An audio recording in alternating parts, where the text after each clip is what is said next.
Hello, dear children. This is your Rajni ma'am, and I am back with some more words.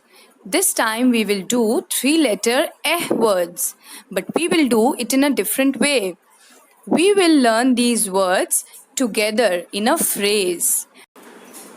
We will also learn a new word. The word is the.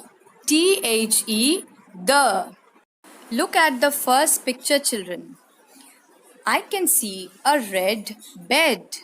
A red bed. A red bed. Here comes the next picture.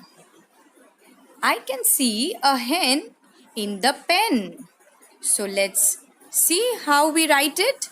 Hen in the pen. Hen in the pen. In my next picture, I can see 10 men.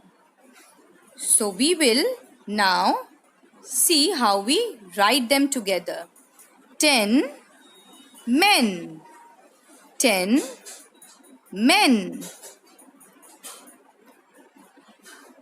In the next picture, I can see some children enjoying themselves in the rain. And they are calling out to each other and saying, "Let's get wet. Let's get wet. Let's get wet." Now I have this picture of this man who does not have one leg. He has a peg instead. Leg in the peg. Leg in the peg. So children, I hope you enjoyed reading these phrases. I'll be back next time with some more words. Till then, bye bye.